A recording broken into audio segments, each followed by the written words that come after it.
On the scene, on the story, News 9 starts now. Developing right now at 10, drones will soon be helping OSBI agents with crime scene investigation, mapping images and gathering evidence from a bird's eye view. News 9's Jesse Mitchell is here to show us what agents are learning from students at OSU. And Jesse, I have a feeling it has to do with what's in your hands. It does, Chris. OSU has one of the most advanced unmanned aircraft programs in the country, and students are showing investigators that the sky really is the limit when you're putting these things to use. The cowboys are guiding more than just cows across the fields of central Oklahoma as the sound of the future flies overhead. OSBI partnered with OSU earlier this year, training agents to use drones instead of airplanes and helicopters. The drone's more controllable up close. We're able to hover and take aerial images that are going to be helpful in crime scene investigations.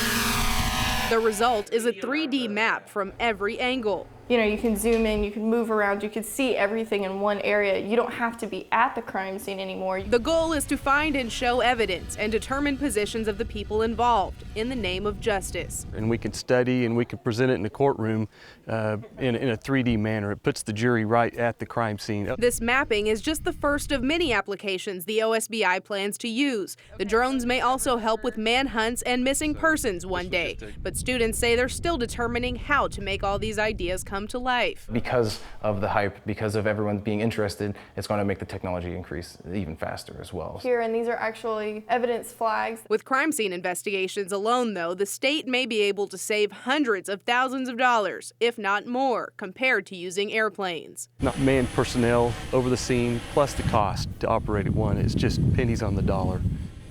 The agents are still developing necessary guidelines for the crime scene mapping to hold up in court. They hope to be using the technology in the field by the end of summer. Jesse Mitchell, News 9.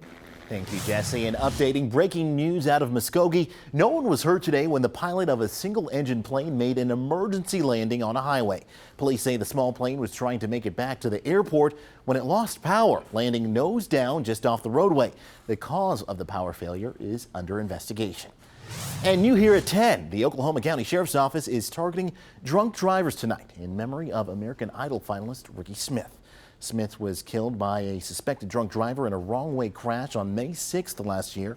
Tonight, deputies are conducting a DUI checkpoint. It started minutes ago in Oklahoma County and will last until 3 a.m. Well, we're starting to learn more about the victims in last night's church van crash. Friends and a GoFundMe page identify one of the injured as Chad Tiger. Witnesses say a pickup crashed into a van carrying 15 people just blocks away from OU Medical Center. Bystanders say the truck ignored the yield sign.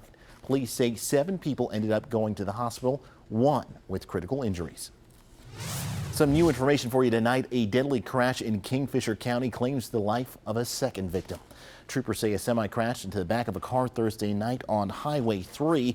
Passenger, 35-year-old Amanda Smith, died at the scene. The OHP has now confirmed a second passenger, a 12-year-old boy, died from his injuries this morning.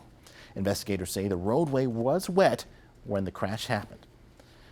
And some disturbing new details from the state medical examiner's office. An autopsy shows a dementia patient at a state-run veterans home died from choking on a plastic trash bag. Investigators found the bag lodged in Leonard Smith's throat. The State Department of Health cited a staff shortage as the problem. The Oklahoma Veterans Center in Tallahena says 4 employees could face disciplinary action.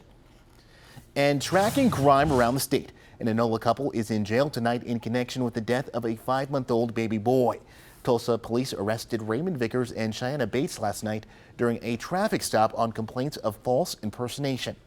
They're both charged with child neglect for the death of Bryce Vickers. The baby was found unresponsive at a Rogers County home back in February. Now on to Marshall County, where police say no criminal charges will be filed after a service dog bit an 8-year-old boy in the face. The boy's mother says it was normal for him to pet the dog chained up behind the apartment, but this time the dog lunged. As soon as he said my name, I knew something was wrong. His face right here, it was just covered in blood, and it was like, what are we going to do? The boy underwent surgery on his lip. His mom says he'll have to have at least 1 more in the future. Police say the dog will be quarantined for 10 days, but the owner won't face charges because the dog was chained when the attack happened. And a Pushmataha County deputy is fired after he admitted he lied about being involved in a shooting. In the report last month, the deputy claimed he was investigating a suspicious-looking vehicle when the man inside it opened fire. The deputy says he fired back, then chased the vehicle, but the OSBI argued the shooting couldn't have happened this way. That's when the deputy confessed he lied and was fired. On to covering the Capitol, lawmakers could be forced to hold a special session in June. The legislature is at a stalemate on how to fill the nearly $900 million budget gap next year. Republicans and Democrats have 2 weeks to plan on how to raise new revenue, balance the budget, and avoid catastrophic cuts to state agencies. If they fail to reach an agreement by May 26, they'll have to return in June to finish their work. And with only 2 weeks left to fill that budget gap, a key part of the State House's plan is dead in a Senate committee. The bill would have authorized a major expansion of tribal gaming. It was expected to raise about $400 million in revenue. Opponents say they don't support an expansion to allow full-blown Las Vegas-style gambling. And new tonight, a House Budget Committee backs off on a budget plan that nonprofits feared would hamper donations. The original bill would cap itemized deductions at $17,000, saving the state about $102 million. Itemized deductions can lower a person's tax bill by allowing them to write off medical expenses, mortgage interest, and charitable donations. Charities worried that the cap would take away the incentive to make donations. So a bill exempts charitable donations. About $102 million tax increase on sick people and property owners. But if you start removing different groups and start adding more and more exemptions to this, then you end up with a bill that isn't going to generate hardly any revenue at all. And, you know, at the end of the day, we need revenue on the table. The bill passed in committee this week 18-6. Real excited about our new way of giving, and we're going to be out on the street corners, and we just love the relationship. Firefighters just love the relationship with the Muscular Dystrophy Association. Happening now, the Oklahoma City Fire Department's annual Fill the Boot campaign is underway to help fight muscular dystrophy. The year that started this year, they had to come up with new ways for people to donate due to the city's new panhandling ordinance. You'll still see the firefighters on the street, but now you can make donations on a website or by text. We've posted that link to the News 9 app.